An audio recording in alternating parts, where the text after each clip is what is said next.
From Lagos, the nation's commercial capital, this is the News at 10. Live from Channels Television. Reporting tonight, Amarachi Ubani.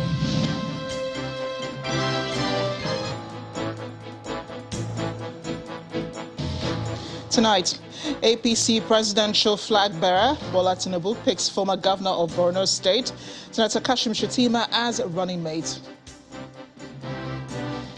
Placeholder vice presidential candidate of the APC, Ibrahim Masari, resigns from post, submits withdrawal letter and affidavit to Senator Bola Tinubu. Osun State governorship candidates slugged out in a debate ahead of next Saturday's election.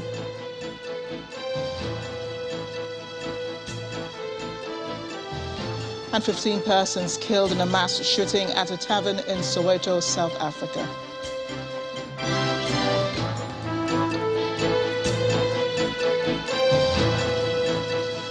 Tonight, the presidential candidate of the All Progressives Congress, the APC, Senator Bola Ahmed Tinubu, has announced the choice of a former governor of Borno State, Kashim Shettima, as his running mate. Announcing his choice of running mate in Daura, Katsina State, shortly after paying the traditional Salah homage to President Buhari, Senator Tinubu said he picked Senator Shettima because he is competent and reliable. The APC presidential candidate also expressed optimism that with the choice of Senator Shettima as his running mate, the party is set to clinch victory at the 2023 presidential election.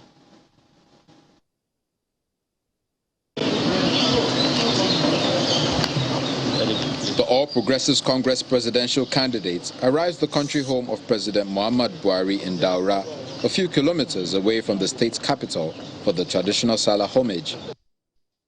President Muhammad Buhari receives the candidates of the party and his entourage.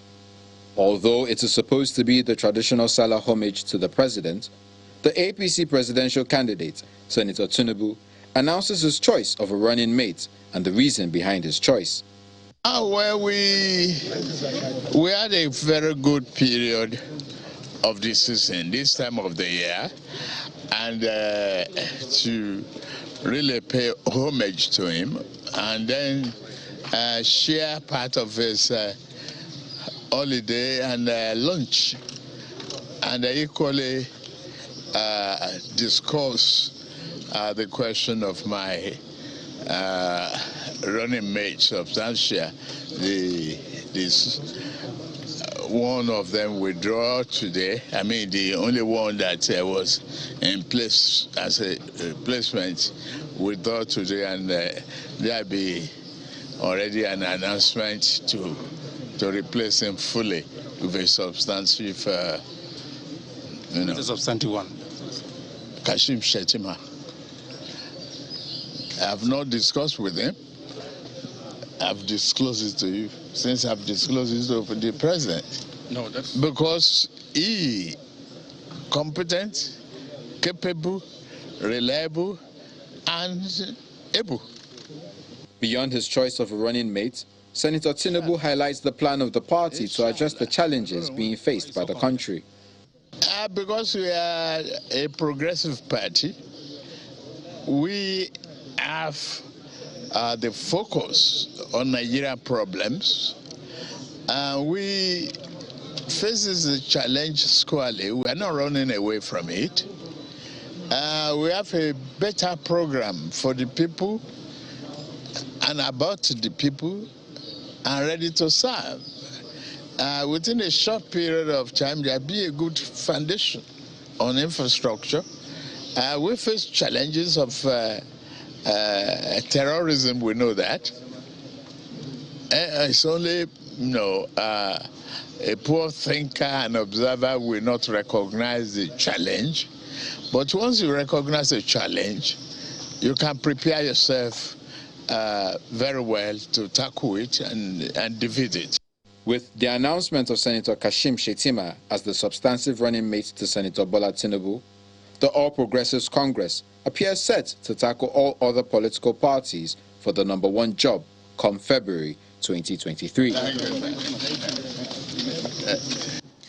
Well, explaining further his rationale for the choice of Alhaji Kashim Shettima, the All Progressives Congress presidential candidate Bola Tinubu describes the senator as a person with staunch belief in the nation's diversity.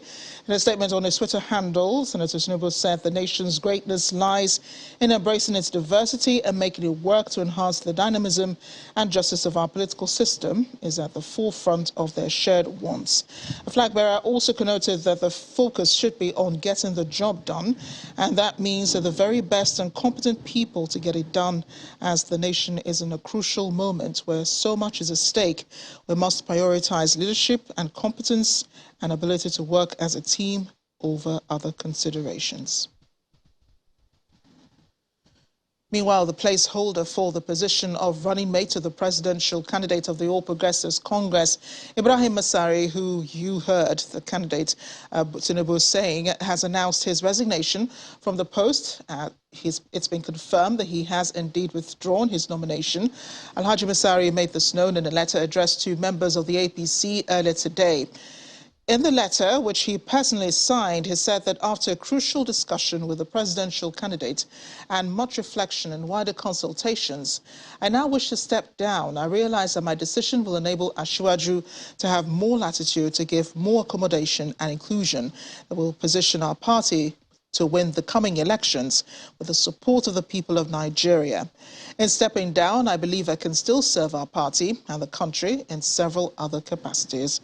I wish to confirm that I have submitted my withdrawal letter and affidavit to that effect as the vice presidential candidate to Asiwaju Bola Tinubu in the coming elections. With this, the way is now clear for the party to submit the name of Senator Kashim Shettima to the Independent National Electoral Commission, INEC, ahead of the deadline for doing so on July 17, 2022.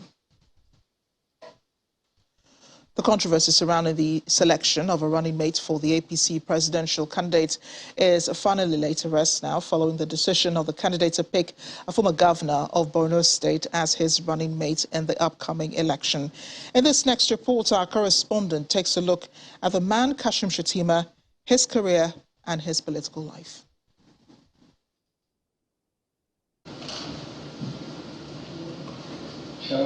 Born in 1966, Kashim Ibrahim Shettima is the immediate past governor of Borno State and presently a senator representing Borno Central as the National Assembly since 2019. Importantly, the President of Nigeria in 2023 should have the compassion and the courage not only to forgive, but to embrace.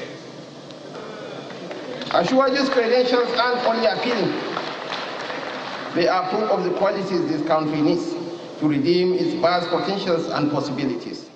The son of a former governor of northern Nigeria, Sir Kashim Ibrahim, Shettima obtained degrees from the University of Maiduguri and the University of Ibadan. After schooling, he delved into the world of business and banking, rising to hold several high-ranking executive positions at different banks before going into full-time politics in 2007, where he was appointed Commissioner of the Borno State Ministry of Finance and Economic Development under his predecessor, Senator Ali Modu Sheriff. After 4 years in the cabinet, he was elected governor in 2011 under the platform of the now defunct All Nigeria People's Party ANPP and was inaugurated on May 29, 2011. He was re-elected in 2015 under the All Progressives Congress APC and was unanimously chosen as chairman of the Northern Governors Forum. As chairman of the forum, he drove key changes in the affairs of the forum with focus on promoting northern unity and reviving ailing industries belonging to northern states. His term in office was characterized by the deadly Boko Haram insurgency. With the approval of the National Security Advisor and the Nigerian Army in 2013, his government formalized establishment of youth volunteers called the Civilian JTF. The volunteers have played very significant roles in supporting the military in the ongoing fight against Boko Haram insurgents. He was later elected into the Senate in 2019, where he represents the people of Borno Central till date. As the All Progressives Congress presidential running mate, he is expected to bring his wealth of experience, both in the financial and political sectors, to bear, canvassing for the support of not only the North, but the country as a whole. One of the very first reactions to Senator Shetima's choice as running mate to the APC presidential candidate is coming from Minister of State for Labour and Productivity, Mr. Festus Keyamo. Mr. Keyamo describes Senator Shetima as a quintessential banker, an economist, a gentleman and politician, intellectually fertile, economically sound, and the perfect choice as vice presidential candidate for the party. Senator Bola Ahmed Tinubu was not the only main visitor at the president's home in Daura today. Among prominent visitors paying homage to the president this Salah is the Governor of the Federation, the Secretary to the Government of the Federation, Mr. Boss Mustafa, Minister of Digital Economy, Dr. Ali Issa Pantami, and the Group Managing Director of the NNPC, Malam Melikiari.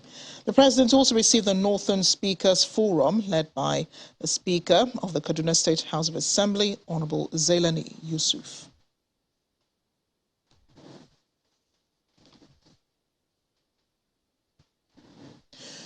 Well, we head back to politics as head of the Osun State governorship election scheduled for the 16th of June 2022. The Inspector General of Police, Usman Alkali Baba, has ordered the deployment of the Deputy Director General of Police in charge of Force Criminal Investigation Department, FCID DIG Babatunde Kokumo, to the state. According to the statement from the force, he is to be assisted by 4 Assistant Inspectors General of Police, 4 Commissioners of Police, 15 Deputy Commissioners of Police, and 30 Assistant Commissioners of Police as adequate personnel of the rank of Chief Superintendents of Police and below have equally been deployed for the election. According to the statement from the force, he is to be assisted by these men, and furthermore, the DIG Kokumo will be responsible for overseeing the implementation of the operation order evolved from election security threat assessment to ensure peaceful and conducive environments devoid of violence, and to guarantee law-abiding citizens of the state of a secured space to freely perform their civic responsibilities without molestation or intimidation. And as part of efforts to boost the morale and motivate troops of the armed forces on the front lines, the chiefs of army staff and that of air staff celebrated Eid al-Kabir with personnel wounded in the counter-insurgency operation in the northeast, Operations Hadinkai.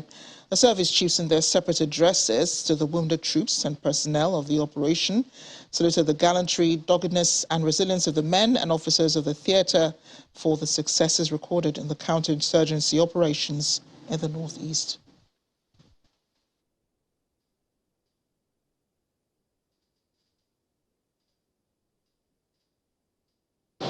Indeed, the nation has been faced with myriads of security challenges which have distorted the livelihood of all citizens. Nevertheless, the Nigerian Army has continued to employ effective means to tackle these challenges through professional conduct of its officers and men in the field. It is worthy to note that the Eid al-Kabir festival is a special occasion which reminds us of the significance of loyalty, obedience, and sacrifice. It also provides a unique opportunity for us to reflect and pray for the grace of the Almighty Allah to defeat all detractors and bring lasting peace to our fatherland. It further affords us the opportunity to pray for the victory of all our troops participating in Operation Hadinkai, Hadar Indaji, Sahel Sanity, Wild Stroke, and other internal security operations across the country.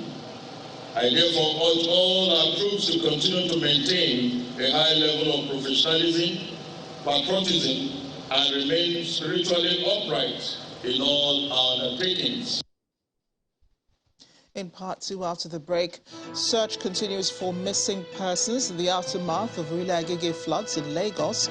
Mob attacks Channels television crew in a case of mistaken identity. That's in a moment. Join us again.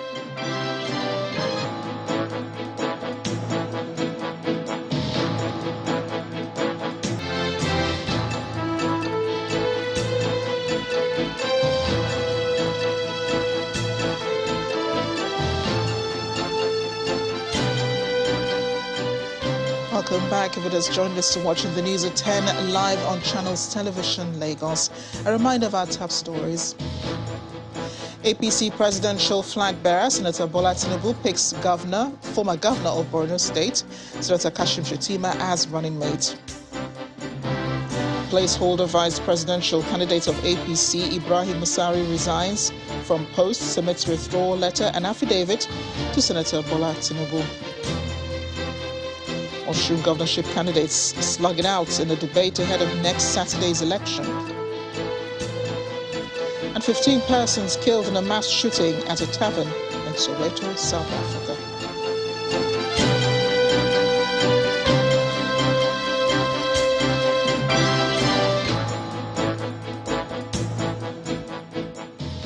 Many are still counting their losses after floods overflowed into streets and homes after what appeared to be one of the biggest rainfalls and lasted several days, resulting in loss of lives and property across the Lagos metropolis. 2 persons are still missing in a flood that overspilled a canal around Orile Agege in Lagos. However, in a case of mistaken identity, Channels Television's crew was attacked by some irate residents while capturing the situation. 24 hours after the heavy rains that lasted into the late hours of the previous day, residents besieged the point where 2 cars and their passengers were trapped. The location is Oyatoki in Orile Agege, Lagos State. In the aftermath of a torrential rainfall which lasted several hours, Channels Television visits for an update on the effect of the rain in the area. The flood that resulted from the downpour reportedly swept 2 sport utility vehicles with their occupants. Apparently, one has been moved. A white-colored Lexus Jeep is still stuck under a bridge built across a canal. But in the course of filming, this occurred, and that's the best we could get from an initial attack on the camera. This lady, identified as Mercy, attacks the cameraman with a stone. Immediately, she sighted the crew. Shortly, a mob attack follows. At the point the camera goes blank, the reporter and the cameraman are struggling to escape from the angry crowd. Unfortunately, some policemen who we noticed upon arrival went amiss when the attack ensues. Our return to the scene of the incident is prompted by the intervention of one of the residents popularly called Honorable, who promised to provide local security to enable us complete our job. The lady who led the attack on Channels TV crew says they are angered by some media reports which they consider false, but not from Channels Television. 2 cars were involved in this accident. They were able to rescue 3 people in the Acura car, which they were posting yesterday. They are alive. The chairman was also around yesterday. After rescuing the 3 people there, they left. The chairman left, and we keep telling them that there's another car under that Acura that they should try and do something, which is this one. So not until around 4 or 5 they saw the car yesterday, and we've been trying our best. They posted about it. The Lagos State Fire something posted that they were able to rescue everybody, that one of them survived, that the rest are dead. Why would they confirm that without seeing their bodies?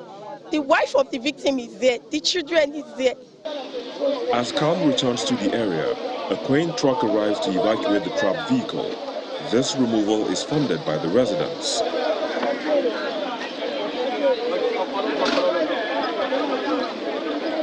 As soon as the car is removed, the search for the 2 occupants of the vehicle continues. But after a while, the bodies of their loved ones have not yet been found. We found 3 bodies at Itele, so we are heading to Itele now to see maybe they were the one or they are somebody else. In addition to this, the residents claim there was no response from concerned emergency management agencies and local authorities.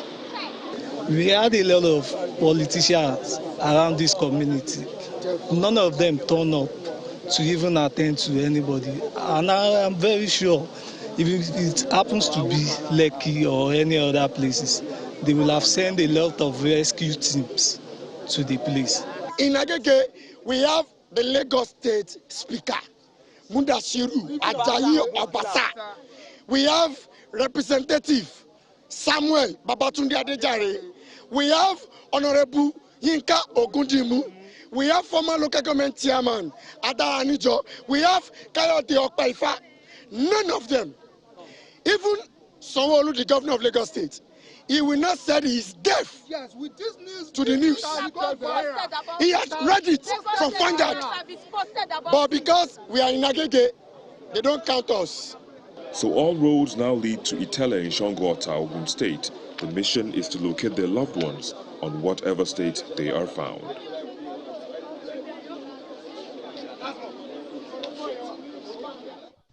Absolutely heartbreaking.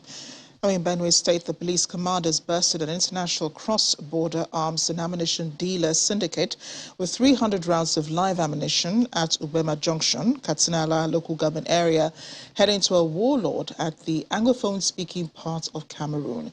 Parading four of the suspects at the command headquarters in Makurdi, the Benue State capital, following the arrest by the police elite squad of Operation Zenda. The police public relations officer, Superintendent of Police Suwese Anene, says a suspect will be charged to court after rounds of investigation. One of the suspects, who works as a security guard at one of the new generation banks in Boko and facilitated the withdrawal of the 4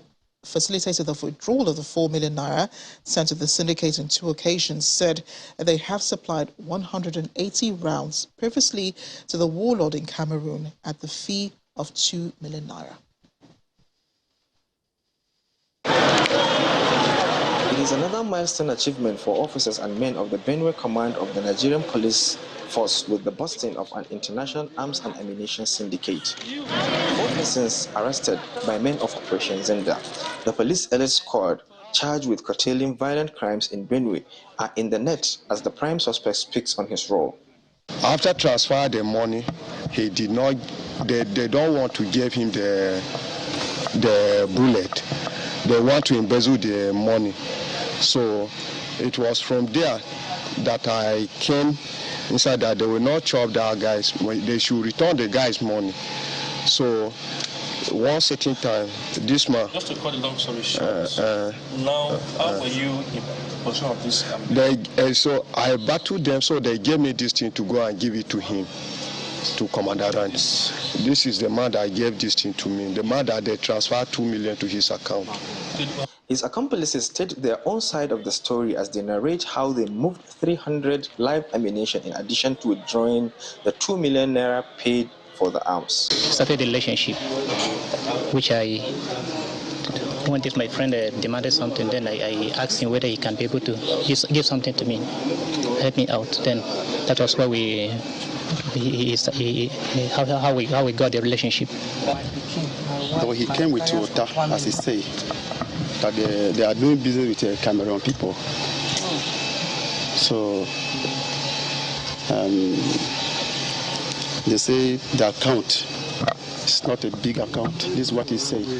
The spokesperson of the command gives details of the arrest and the next step to be taken by the command. He was conveying this ammunition to Cameroon, but on the order of one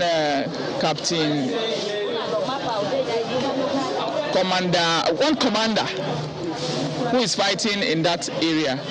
So he mentioned other names, that other persons that have been picked, as you saw, as you have had an interview with them. They confessed to be involved in, it's a group, it's a syndicate. They take ammunition from one person to another, they move it so that they can beat security on the road. So that's how he got, and he was arrested and we got all of them, just the way they confessed. Violent crimes driven by prohibited arms and ammunition are becoming a common occurrence in Benue State, but the police and other security agencies are stepping up surveillance to curb the trend.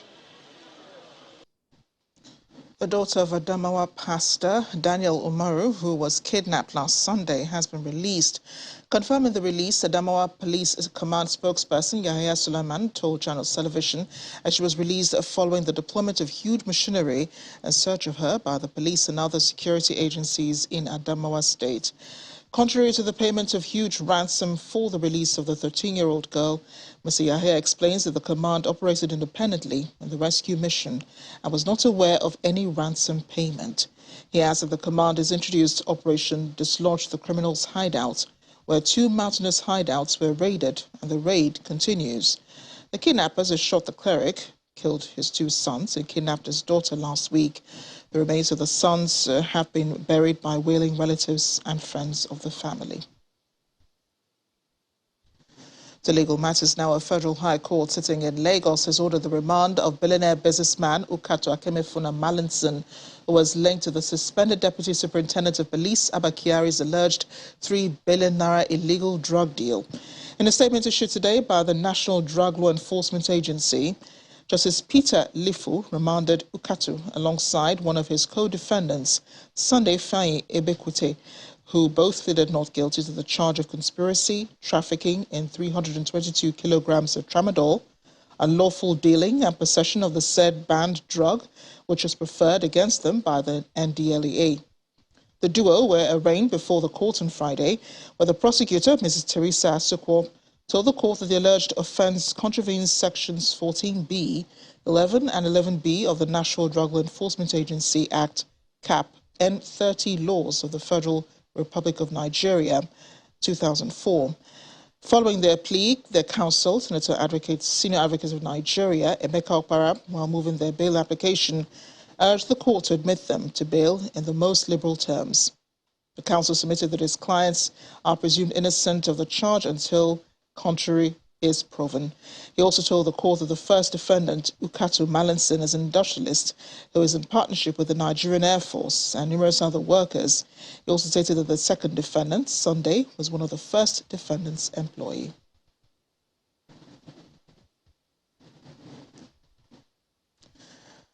Still ahead on the news at 10.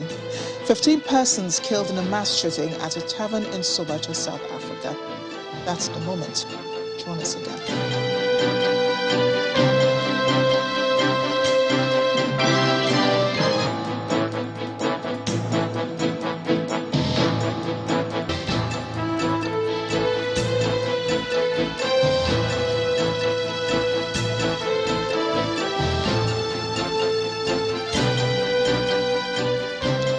Welcome back. We'll make another detour to politics as the candidates of the People's Democratic Party, Ademola Adeleke, and the incumbent governor and candidate of the All Progressives Congress, Gboyega Oyetola, at the July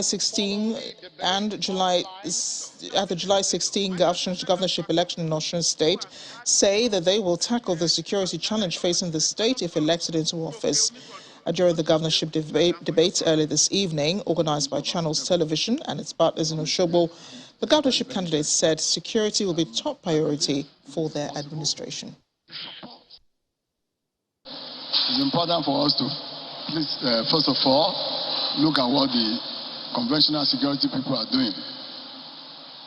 And that is part of why we believe Amotekun is given the opportunity, because they know the local terrain, they know those boys, they can be very effective in dealing with them.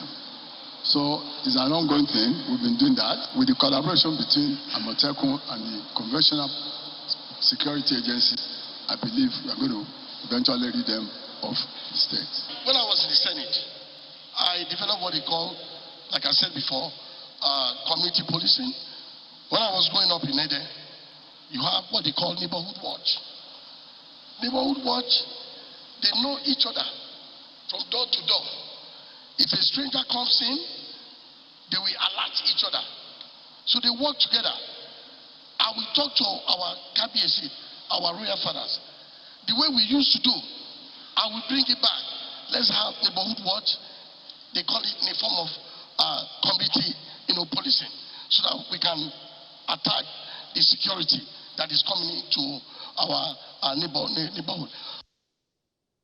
In architecture, Meanwhile, candidates of the Accord Party, Akin Ogumbi, Labour Party's Yusuf Kasum, and that of the Social Democratic Party, Oiwepe Omiboru, rolled out their economic plan for the state if voted into office. There is a lot of wasteful spending right now, just paying party cheerleaders. Every chairman of the ruling party in every ward 389, the vice chairman and all the other expos, whether directly or indirectly, are drawing salaries. These salaries do not come from heaven. They are coming from the resources of Osun State people. So by the time you stop wasteful spending, then you begin to see things. It is amazing that we have, for that budget of this year, 76 billion of it is for capital expenditure, when just 2 or 3 years ago, the entire budget was just 82 billion or so. So now you have 76 for capital expenditure. What have we seen on the road to justify this? But beyond the immediate, I've just spoken about the immediate, I am looking into something. Within 3 years, I'm going to make sure that we have an oil palm plantation. Let me explain this very well. I just discovered by accident that crude oil sells in the international market for $103.76, $103.76. How do you finance a budget when taxes are going to be derived from 3 major areas? 1, income tax, then tax on companies from their profit, and finally what they call sales tax, which is value-added tax. So these are 3 sources of taxes. It means a government runs better on taxes. But where there are no economy, how do you finance? How do you get your tax? The rate of employment here is about 4%. How do you get taxes to run a budget? So the first solution is to create an economy. That's the only way you can get taxes, because government runs by taxes. You don't write a budget when you don't have proper tax regime, and you can only collect tax for people who have jobs. You can only collect tax for people who have money in their pocket to make purchases, so that value-added tax can go up. Only way you can sustain or you can fund your budget is to ensure that people have jobs to do, and I'll do vocational training for all our youth. They can go into tie and dye, we can go into hide and skin. In fact, we can get a whole lot of the youth to diversify and train them in all this vocational training. I will give interest-free loan to women, to our mothers, and we can do that through social intervention funds. So, if you create jobs, like I said, we create 100,000 jobs. ICT alone, ICT hubs, we can create ICT hubs around the state, and that can generate about 50,000 jobs. If you have people who are endowed, who are employed, who are self-sustaining, they will pay taxes. You don't need to force it on them. So taxes is a major source of funding the deficit of funding the budget. Gully erosion in Aliboba community of Agbo Kingdom, Ika South local government area, which has claimed lives, destroyed several buildings, eroding the busy Agbo Auchi Expressway, and caused heavy gridlock, is still begging for attention despite pleas from residents. They say the bad road along the Agbo Uromi Auchi Expressway has also brought untold hardship to the people. They want the federal government to intervene and fix the road, as well as the erosion problem in the area. Uromi Junction is in the Alibioba community of Agbo Kingdom, Ika South local government area. The area, which is a commercial nerve center of Agbo metropolis, is also a transportation hub where commuters from the southeast and south-south regions connect Abuja and northern Nigeria. For many years, this road has been in a very deplorable condition despite calls by residents for reconstruction and other remedial work. According to residents, life in the area has been very difficult, with businesses suffering from lack of patronage, resulting in some relocating from the area. The Agbo Technical College, where both the state and federal governments have invested billions of naira in the last few years, is also not spared.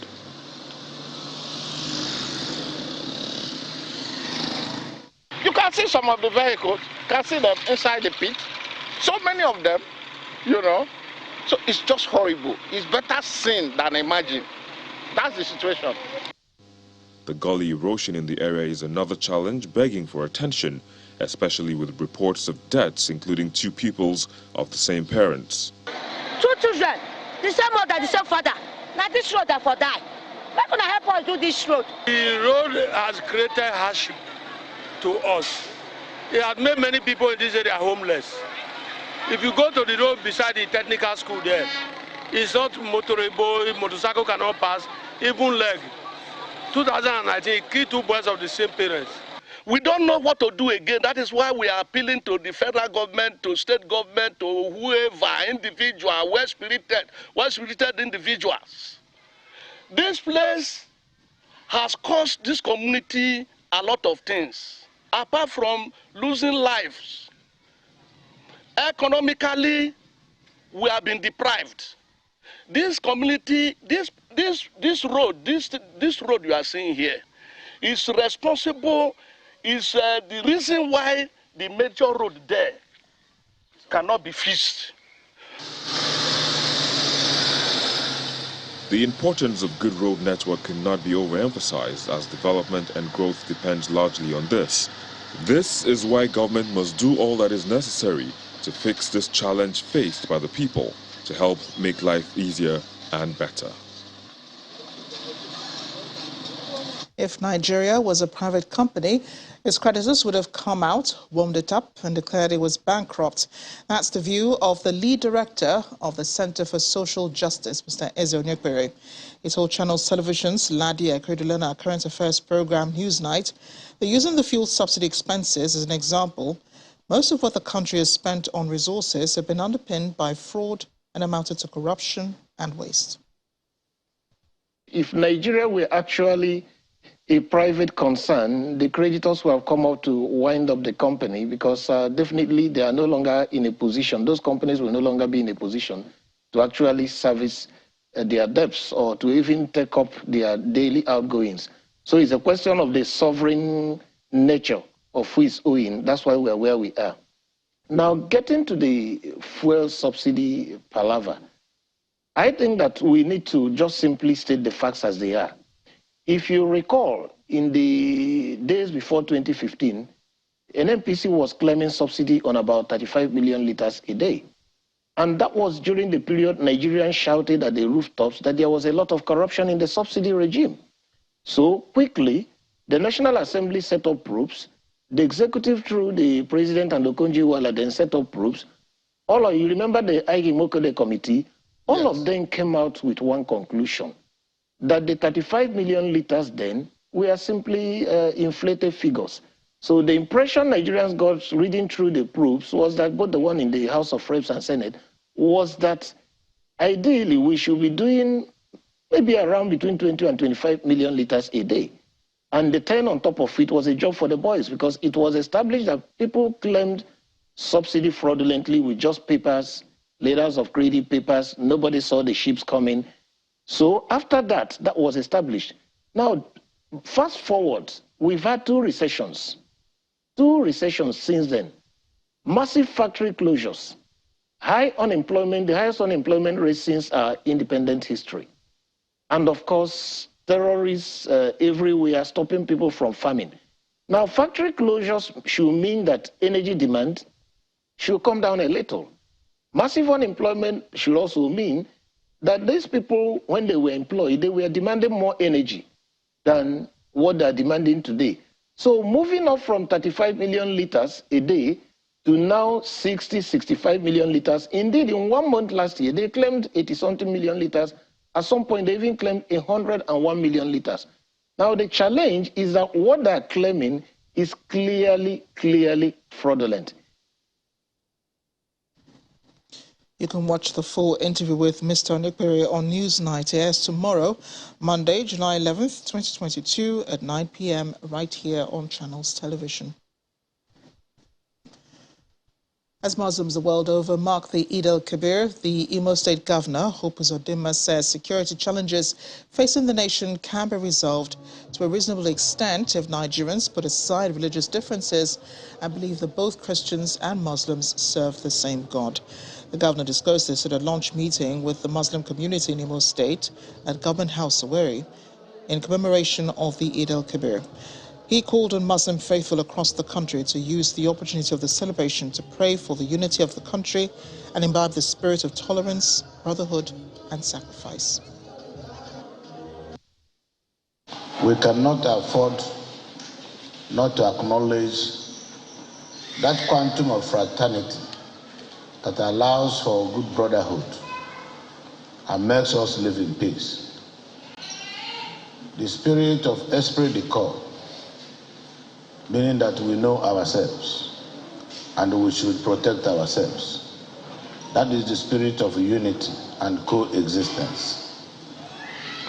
So we are only celebrating with our Muslim brothers whose faith and denomination calls for it today. We recall that there is only one Creator, and that is the Alpha and the Omega. He is the Creator of heaven. He is the Creator of the earth. Everything we are and everything we have belongs to Him. So in this festive mood, we must celebrate with our brothers and sisters whose faith is denominated with the Muslim and Islamic religion. In the spirit of the season, Nigeria's High Commissioner to South Africa, Ambassador Mohammed Manta, has appealed to Nigerians to remember the sacrifice at the core of the celebration. He was speaking at his residence in Pretoria, South Africa, where he said all Nigerians should spread love and avoid bitterness in the community, especially as the nation goes through difficult times.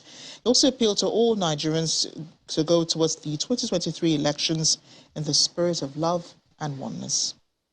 In this period of the celebration of sacrifice, we take solace in the fact that Prophet Abraham had to sacrifice his son, in which it would have been a more painful exercise for us.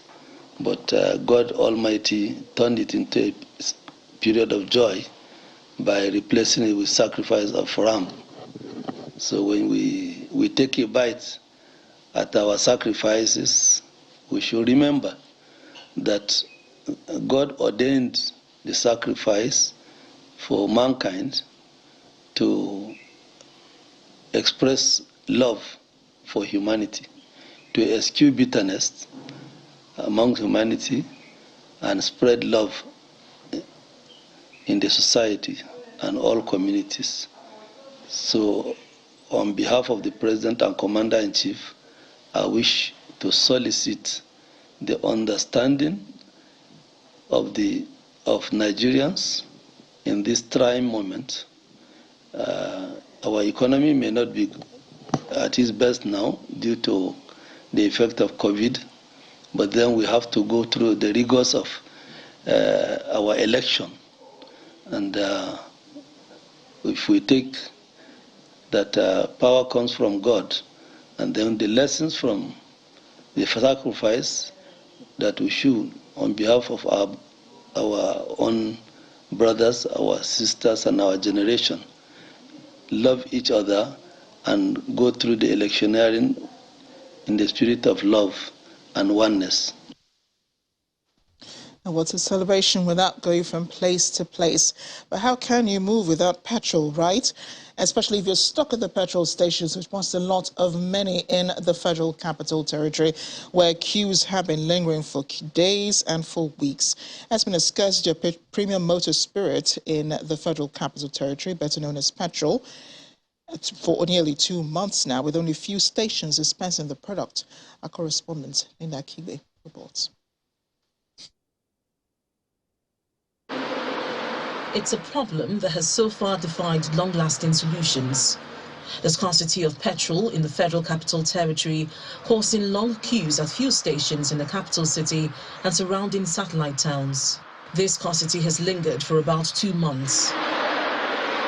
A drive around the city shows that some of the petrol stations are closed and not dispensing the product.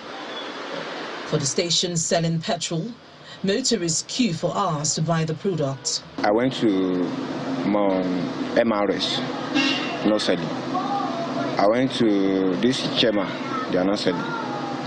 This second place, but I'm here more than 3 hours. Now, I don't have assurance, maybe they will say. So unfortunate is what's happening in Abuja, and nobody is like government as if nobody's just there to correct your thing. Has it become normal? Has it become law that this has to be in Abuja? I've been in the queue since I think 11:50 or so, and it's already 1:21 now. I've slept and even woke up like twice, and I'm not really sure why there's this scarcity. Some residents lament the changing cost of petrol and the impact of the fuel scarcity on their finances. If they want to increase it, they should increase it. We'll buy. You put 165 today, tomorrow 185, the next thing you're saying 200, back to 165, and we're still buying. However, while drivers struggle to buy fuel, black marketers make brisk sales. Last Thursday, the Minister of State for Petroleum, Mr. Timipri Silva, in an interview with State House correspondents, gave reasons for the persistent fuel scarcity in the nation's capital. NNPC has a very good supply, so it is not a problem from us, but it is the marketers.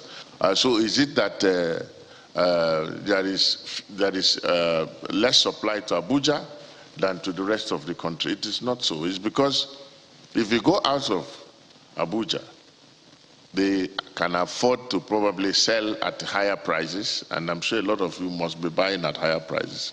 But within Abuja, because of the watchful eye of the federal government, they cannot sell at those prices. So they don't, it's not a very attractive market for them. I think these are all things that we might have to be dealing with for a while until we're able to fully deregulate. The Minister of State for Petroleum promised he will continue to hold discussions with petroleum marketers. However, he does not guarantee that the fuel queues will end anytime soon, a situation which is perplexing to residents of the Federal Capital Territory. Linda Akibi, Channels Television News. Beyond our shores now, 15 people have been killed and a handful of others injured in a mass shooting at a tavern or drinking joint in Nomzamo informal settlement in Soweto, South Africa. Neighborhood accounts say gunshots were heard at the joint shortly after midnight this morning, and police confirms 15 people have been confirmed dead. 2 are in critical condition and a handful are injured.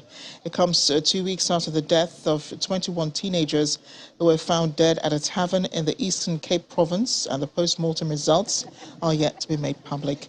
The reason for this shooting incident is not yet known, but the member of the Gauteng Executive Community for Safety, Faith Mazibuko, gives details that authorities have so far.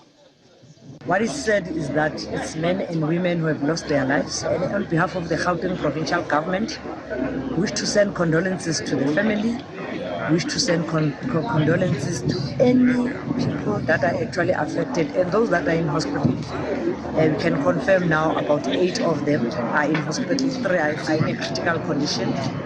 And we wish them well, and we hope that they'll get well. And we've called upon the provincial commissioner of Gauteng and all the law enforcement agencies to work around the clock in ensuring that they bring these perpetrators to book.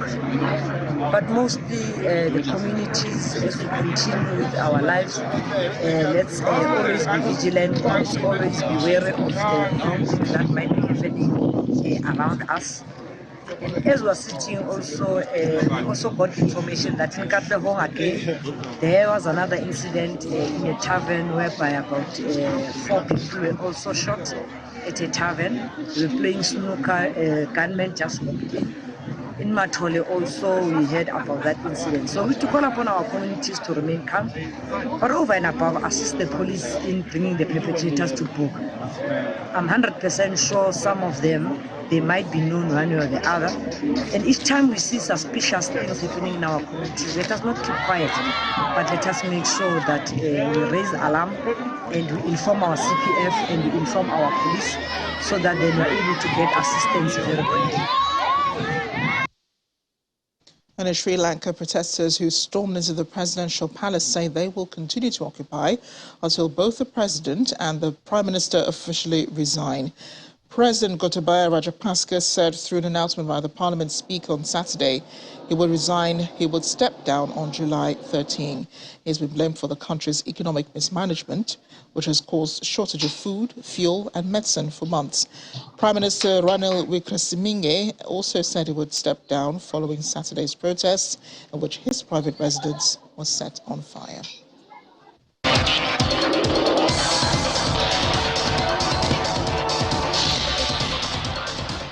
In sports news, Novak Djokovic has won a 7th Wimbledon title, a 21st Grand Slam crown this evening with a 4-set triumph over Nick Kyrgios, whose challenge angrily unraveled after a blistering start.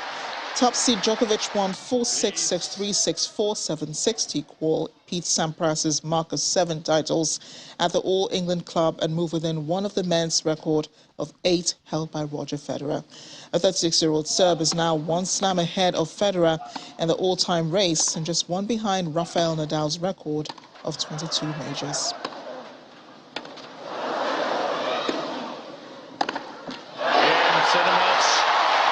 Djokovic, 3 sets to 1. 4-6, 6-3, 6-4, 7-6.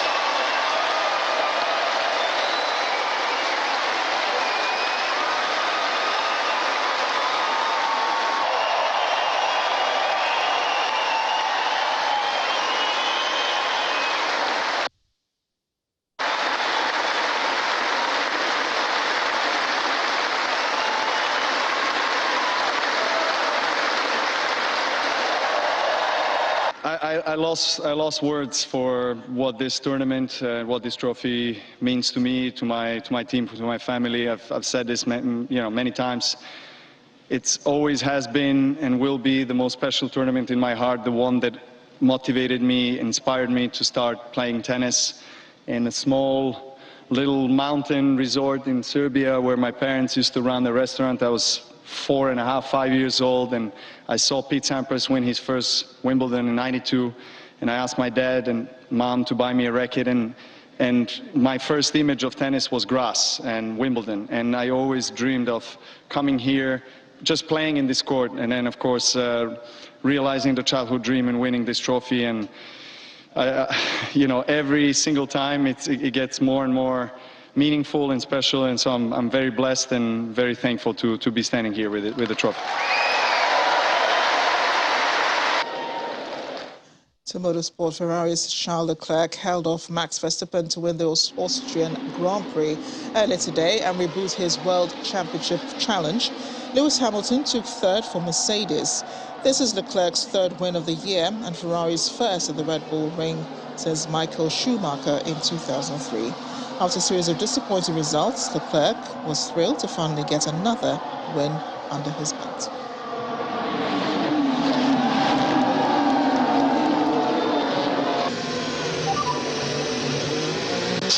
Nothing I could do, he just turned into me. Yeah, you saw it clear, no? With your, I gave him enough.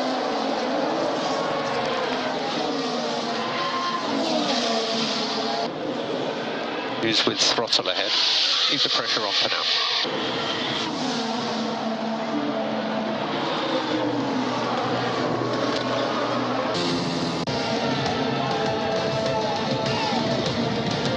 The pace was there. At the beginning we had some good fight with Max, and the end was incredibly difficult. I had this problem with the throttle, and it will get stuck at 20 or 30% throttle in the low speed, so it was very tricky, but we managed to make it stick until the end, and I'm so happy. We end at the football pitch as defending champions, the Super Falcons of Nigeria, are through to the quarter-final of the Women's Africa Cup of Nations holding in Morocco. The 9-time African champions this evening beat Burundi 4-0 in the final round of matches in Group C. Rasheedat Ajibade's goal from the spot kick in the 25th minute, Peace Effie's 3 minutes later, and a brace from Uche Nakanu handed the girls the desired victory. South Africa beat Botswana 1-0 to pick maximum point in the group. And the main news again. APC presidential flag bearer, Senator Bola Tinubu, today announced his selection of former governor of Borno State, Senator Kashim Shettima, as his running mate ahead of the 2023 election. Explaining further his rationale for selecting Senator Shettima in a tweet, he said he picked Shettima because he is competent and reliable. Also today, Osun State governorship candidates slugged it out in a debate ahead of next Saturday's election. We also told you how 15 persons were killed in a mass shooting at a tavern in Soweto, South Africa. That is the news at 10 tonight. Thanks for watching. I am Amarachi Ubani. Good night.